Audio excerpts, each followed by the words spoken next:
dari Nu'aim al-Mujmir. Hadis riwayat Imam An-Nasa'i dan Imam Ibnu Khuzaimah. Dari Nu'aim al-Mujmir, qala, beliau bercerita, shallaitu wara'a Abi Hurairah. Saya sholat di belakang sahabat Abu Hurairah. Di belakang sahabat Abu Hurairah.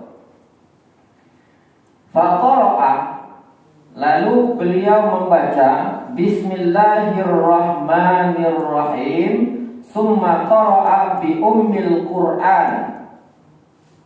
Beliau membaca Bismillahirrahmanirrahim dan dilanjutkan dengan bacaan Ummul Qur'an. Nah, ini agak terpisah, berarti kan antara Bismillah dengan Ummul Qur'an. Jadi bahasanya di sini tidak disebutkan beliau membaca Ummul Qur'an dengan mengawalinya Bismillahirrahmanirrahim. Jadi beliau membaca Bismillahirrahmanirrahim, artinya apa? Bismillahnya terdengar. Lalu dilanjutkan dengan membaca Ummul Qur'an. Ummul Qur'an yang mana? Ya Al-Fatihah. Ya, Al-Fatihah. Hatta idza balagha ghairil maghdubi 'alaihim waladdallin faqala amin. Lalu setelah sampai di akhir surat ghairil maghdubi 'alaihim waladdallin, maka beliau membaca amin. Faqala an-nas amin, dan saat itu pun juga orang-orang mengikuti dengan membaca amin. Wa yaqul kullama sajada Allahu akbar. Dan ketika beliau bersujud, beliau membaca Allahu akbar. Wa idza qama minal julus fil itsnatain qala Allahu akbar. Dan begitu juga ketika beliau bangun dari dua kali duduk, bangun untuk melaksanakan rakaat berikutnya, beliau juga membaca Allahu akbar. Wa idza sallama qala dan setelah beliau bersalam, qala, beliau mengatakan wallazi nafsi biyadihi, demi zat di mana jiwaku berada di tangannya, demi Allah, inni la asbahakum salatan bi Rasulillah sallallahu alaihi wasallam. Sesungguhnya aku telah memberikan contoh kepada kalian persis sebagaimana salatnya Nabi sallallahu alaihi wasallam. Nah, jadi dari riwayat ini disebutkan bahwa bismillahnya itu dijaharkan. Ya. Kemudian riwayat yang kedua, riwayatnya Imam Ahmad. Riwayat dari Imam Ahmad. An Anas, bersumber dari sahabat Anas bin Malik. Qala, beliau bercerita, shallaitu ma'a Rasulillah sallallahu alaihi wasallam. Saya pernah sholat bersama Rasulullah sallallahu alaihi wasallam. Wa ma'a Abi Bakrin, dan saya juga pernah sholat bersama dengan Khalifah Abu Bakar. Wa ma'a Umar, dan saya pun juga pernah sholat bersama sahabat Umar. Falam yajharu bi Bismillahirrahmanirrahim, dan mereka semuanya itu siapa? Nabi, Abu Bakar, Umar. Mereka semuanya tidak menjaharkan Bismillahirrahmanirrahim. Beda berarti ya dengan yang pertama.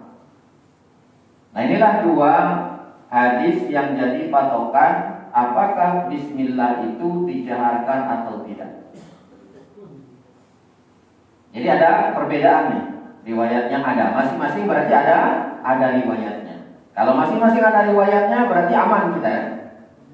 Kalau masing-masing ada riwayatnya aman. Yang jadi masalah kalau terjadi perbedaan pendapat, yang satunya tidak punya riwayat, nggak jelas riwayatnya dari mana misalnya.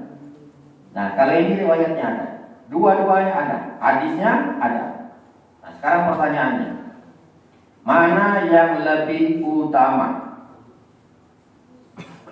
Mana yang lebih utama? Pertama, lebih utama itu kita lihat dari sumber ini. Kita lihat dari sumber. Pertama, hadis yang pertama saya bacakan tadi, hadis yang diriwayatkan oleh Imam An-Nasai dan Imam Ibnu Khuzaimah, itu kesohihannya diperselisihkan oleh para ulama. Hadis yang mengatakan bahwa bismillah itu dijaharkan, itu diperselisihkan oleh para ulama. Ada yang mengatakan hadisnya itu sahih, dan ada juga yang mengatakan hadisnya itu dhaif. Yang menilai sahih siapa? Yang jelas Imam Ibnu Khuzaimah. Karena Imam Ibnu Khuzaimah itu nama kitabnya adalah Sahih Ibnu Khuzaimah. Berarti artinya apa? Beliau menilai hadis itu sahih. Nah, hanya saja ada beberapa penilaian dari para ulama bahwa Imam Ibnu Khuzaimah itu termasuk orang yang terlalu mudah juga mensahihkan hadis. Itu masalahnya. Kalau imam-imam yang lain seperti Imam At-Tirmidzi, Imam Nasai, kemudian Abu Dawud, Imam Ahmad, mereka terkadang meriwayatkan hadis itu terkadang tidak melihat kualitas. Pokoknya riwayatkan saja, sampaikan saja, tulis dalam hadis, dalam kitab hadisnya itu. Dengan harapan apa? Kalaupun misalnya hadis ini dhaif, mungkin ada orang lain yang menemukan hadis yang sama sehingga akhirnya dia bisa naik statusnya itu. Jadi bukan berarti kalau sudah ada dalam kitab hadis semuanya sahih, tidak. Bahkan ada dalam kitab hadis itu statusnya palsu, ada. Bukan berarti imam-imam hadis yang meriwayatkan dalam kitabnya itu, oh ini itu menyebarkan hadis palsu, bukan. Beliau punya harapan mudah-mudahan ada orang lain yang meriwayatkan hadis ini sehingga akhirnya statusnya bisa jadi berubah. Kalau tidak, ya sudah, statusnya adalah seperti yang diketahui, atau statusnya dhaif. Misalnya Imam At-Tirmidzi sendiri misalnya kan, dia mengatakan ada hadis dhaif. Dia katakan ada hadis gharib, hadis ini dhaif, hadis ini lemah, hadis ini gharib, kata beliau. Disampaikan seperti itu. Karena setahu beliau seperti itu. Entah mungkin ada orang lain nanti yang meriwayatkan bersumber dari jalan yang berbeda, dari orang-orang yang berbeda yang meriwayatkan hadis itu, sehingga statusnya mungkin bisa berubah. Jadi kembali kita ke sini bahwa hadis yang tadi pertama mengatakan bahwa bismillah itu dijaharkan, itu statusnya dhaif. Ada yang mengatakan dhaif, maaf ya, diperselisihkan kesahihannya. Ada yang mengatakan dhaif, ada yang mengatakan sahih. Sedangkan hadis yang kedua, hadis yang diriwayatkan oleh Imam Ahmad itu statusnya jelas sahih. Nah, itu dari segi status hadis.